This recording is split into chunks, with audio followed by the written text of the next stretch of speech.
नमस्ते। ओवरव्यू में आपका स्वागत है। 5 राज्यों के चुनाव के बाद बहुत सी चीजें चेंज हुई हैं। तो आज सबसे पहली बात, 2024 इलेक्शन में मायावती जी किस गठबंधन का हिस्सा बनेंगी।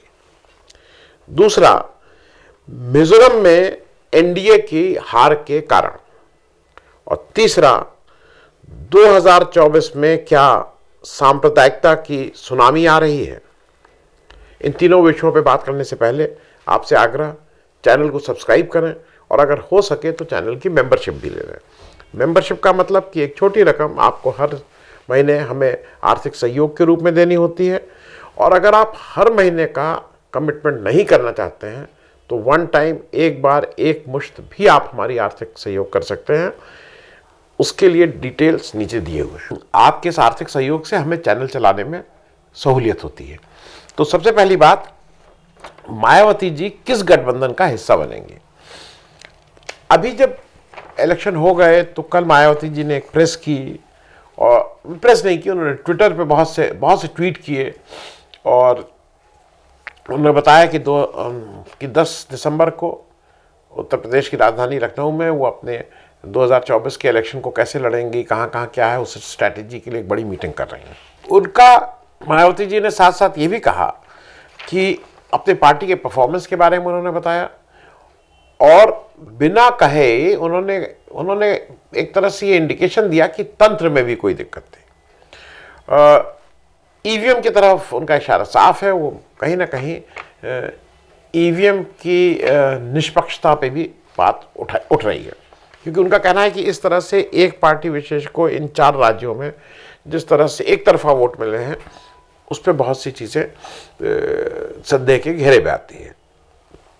मैं थोड़ा सा आपको ये बता दूं कि मायावती जी का जो पोल परफॉर्मेंस रहा है 2018 और 2023, दो ही ईयर को कंपेयर कर रहे हैं इन 4 राज्यों में।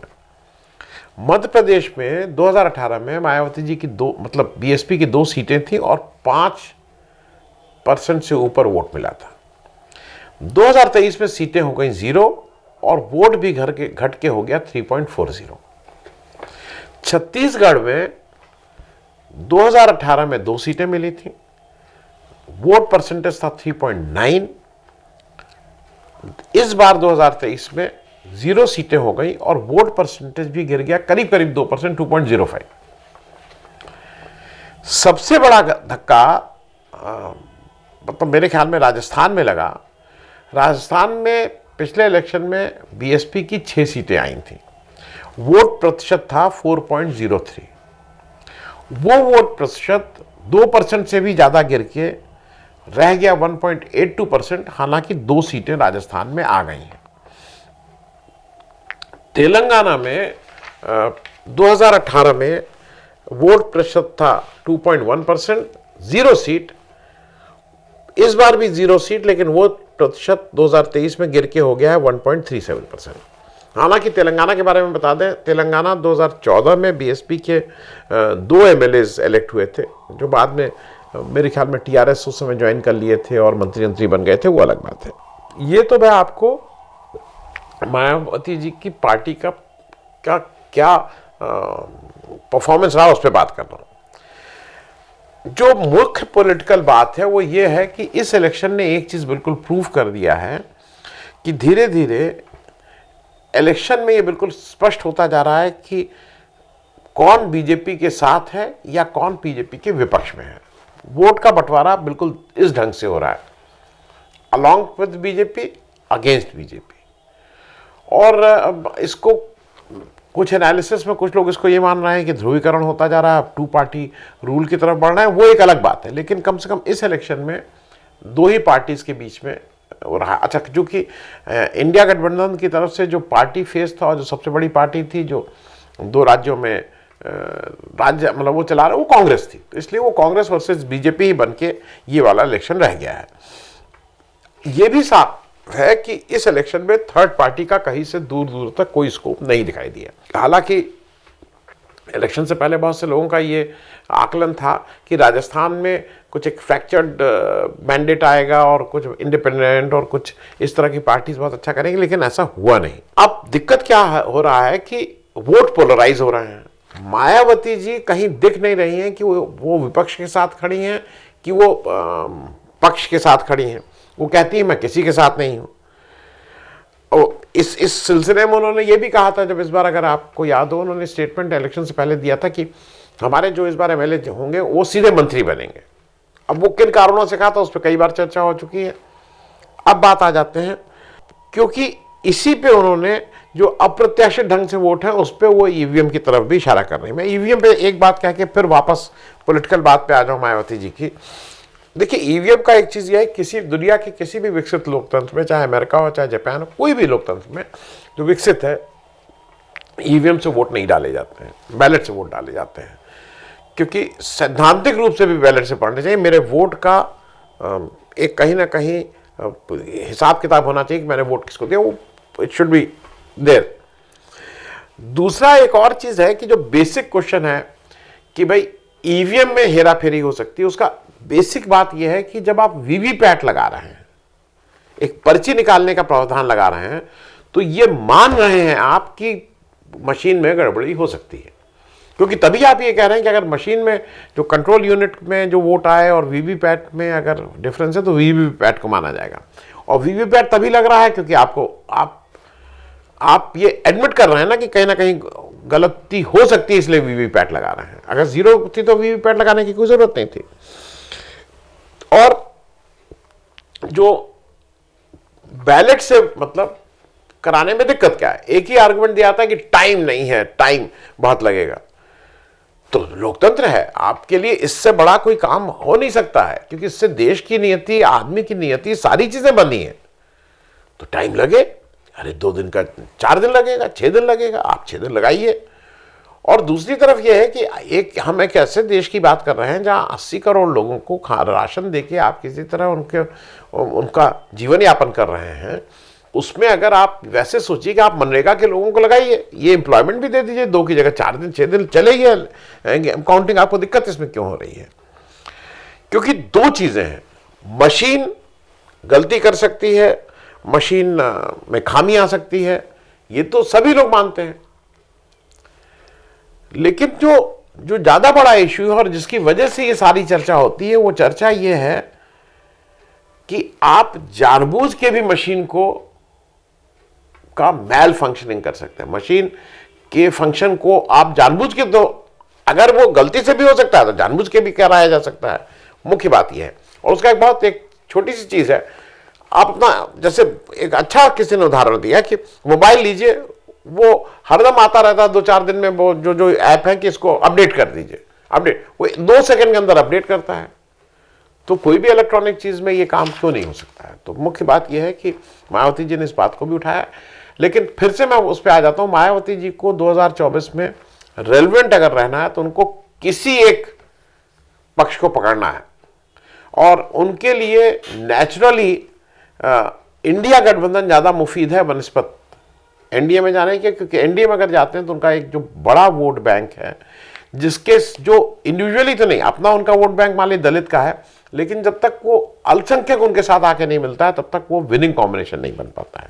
तो इसके लिए उनको अब ये उनको निर्णय लेना होगा।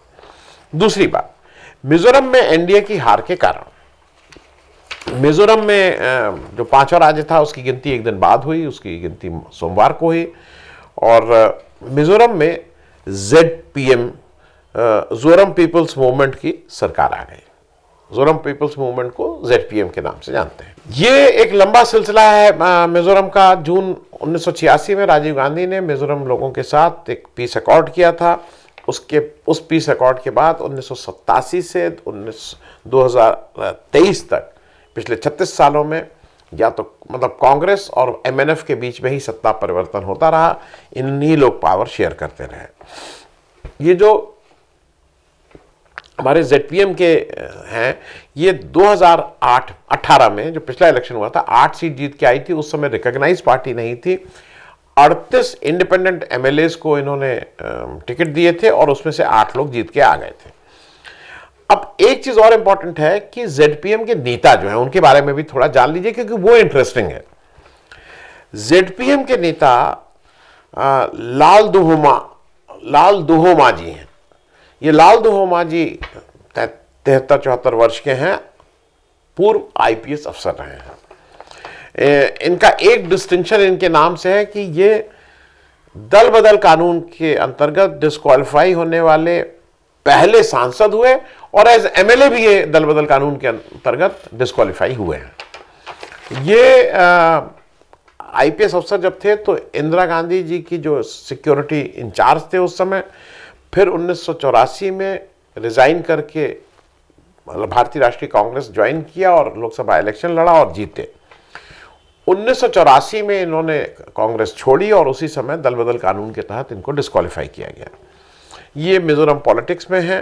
2018 में भी जेडपीएम के में जब ये निर्दल के रूप में एमएलए बने थे, फिर इन्होंने 2021 में जो फॉर्मली जब तक जेडपीएम तब तक पार्टी के रूप में रिकग्नाइज हो गई थी उसको ज्वाइन किया, तो ये फिर डिस्क्वालीफाई हुए। इन्होंने फिर से इलेक्शन लड़ा जेडपीएम के उस पर और फिर ये फिर से जीत के आए। 40 सीटों में 27 सीटें जीतकर ये अब चीफ मिनिस्टर बनना करीब करीब इनका तय है। वहां पे बीजेपी 1 से 2 सीट हो गई है, मैं उसका भी वो कहानी बताऊंगा। कांग्रेस 5 से 1 हुई है, एमएनएफ जो है वो 10 सीट पे है। उसको एक तरह से देखिए तो कई लोगों का कहना है कि मणिपुर का कोई प्रभाव नहीं है, प्रभाव हो चाहे ना हो, लेकिन हमारे प्रधानमंत्री जी मोदी जी की इस बात पे कि वो सबका साथ सबका विकास चाहते हैं, वो अगर किसी जगह संकट है, कोई समस्या में है, वो उसकी तरफ देखते भी नहीं है, ये उन्होंने मिजोरम में प्रूव कर दिया है। वहाँ पे एक चीज़ पक्का है कि अगर आप एक नक्शा ये देख लीजिए, मैं इसको लगा दे रहा हूँ आज शायद इंडियन एक्सप्रेस या टाइम्स ऑफ इंडिया में मैं नक्शा लगा दे रहा हूँ, तो जो पार्टी जीती है वो हाईली पोलराइज्ड है। अगर आप देखिए तो बिल्कुल एक तरफ एक क्षेत्र जो है वो एमएनएफ है, एक क्षेत्र जो है जेडपीएम है। और अंतिम बात कहने से पहले मैं एक चीज़ ज़रूर कहूँगा कि जो वोट परसेंटेज है, बीजेपी ने वैसे तो 1 से 2 मतलब 100% गेन किया, 1 से 2 एमएलए हो गए, लेकिन उनके वोट 2018 के मुकाबले 8% से 5% पे आ गए हैं, वोट गिरे हैं। मैं एक ये कहूँ कि सबसे बड़ी जो इसके बात है कि आप कुछ कर लीजिए, मणिपुर समस्या का समाधान कीजिए, क्योंकि लेथु एक जगह है, वहाँ टेंगनोपल एक जिला है मणिपुर का, उसमें 13 लोग फिर मारे गए हैं। अब 3 दिसंबर को मोबाइल रिस्टोर किया जाता है और ये कहा जाता है कि सब कुछ चंगा है, बिल्कुल ये क्लेम सेंट्रल गवर्नमेंट भी करती है, स्टेट गवर्नमेंट भी करती है, फिर वो एक पीस अकॉर्ड भी करती है, ये सब करके बहुत अच्छा है, और 13 लोगों की फिर हत्या होती है। इधर बहुत दिनों बाद एक साथ इतनी मतलब लोगों की हत्या हुई है, आपस के क्लैश में ही है। लेकिन ऐसा लगता है कि अभी वहाँ कोई सोल्यूशन तो दूर दूर तक दिखाई नहीं दे रहा है, क्योंकि जो हमारे शीर्षस्थ नेता हैं, चाहे वो केंद्र में हो चाहे स्टेट में हो, उनकी अभी वो प्रायोरिटी लिस्ट में मणिपुर नहीं आया है। अब अंतिम बात और जो शायद सबसे ज़रूरी बात भी है कि 2024 में क्या सांप्रदायिकता की सुनामी आने जा रही है। ये बात इसलिए कही जा रही है कि ये जो इलेक्शन अभी हुआ उसमें एक चीज़ बिल्कुल स्पष्ट हो गई। जैसे राजस्थान में देख लीजिए, राजस्थान में अशोक गहलोत लगातार इस इलेक्शन में अपने परफॉर्मेंस को आगे करके उसी पे पूरा इलेक्शन लड़ रहे थे, और अशोक गहलोत के साथ साथ पूरी कांग्रेस पार्टी उसकी बात कर रही थी। कांग्रेस पार्टी वो बात कर रही थी, उनकी एक जो चिरंजीवी हो जो हेल्थ इंश्योरेंस वाली उनकी योजना है, जो बहुत ही अच्छी है, बहुत ही कामयाब योजना थी, जो 500 रुपये में वो सिलेंडर लगातार दे रहे थे, वो उसकी बात कर रही थी। वो जो अपने 2018 के मैनिफेस्टो में उनका कहना था कि 96 से 98% उन्होंने अपने वादे पूरे किए, उसकी बात कर रही थी। इसके सामने मोदी जी जाके वहाँ कन्हैया लाल की बात कर रहे थे। कन्हैया लाल मतलब जो नूपुर शर्मा जी ने जब एक मोहम्मद साहब के लिए खराब शब्द बोले, कुछ खराब बातें कही, तो उस समय गुस्से में आके 2 मुस्लिम युवकों ने कन्हैया लाल की हत्या की थी। और उस बात को मोदी जी बार बार एक नहीं कई उन्होंने जाके वो बातें कहीं कन्हैया लाल की। हालांकि लॉ एंड ऑर्डर की दृष्टि से वो दोनों युवक पकड़ लिए गए थे 6-7 घंटे के अंदर, और उनका ट्रायल चल रहा है। लेकिन मोदी जी उसको खूब हवा दी है कि भाई वो, क्योंकि वो ये नहीं कहे कि कांग्रेस ने क्या नहीं किया, क्या किया, उनकी गवर्नेंस खराब है, चलें, वो इस पे ज़्यादा ध्यान दिए। मध्य प्रदेश में अगर आप आके देख लीजिए तो मध्य प्रदेश में कांग्रेस तो कह रही थी भाई ये इतने घोटाले हुए हैं, ये हैं, हम ये देंगे, अगर हम आ गए तो ये देंगे, पीएस करेंगे।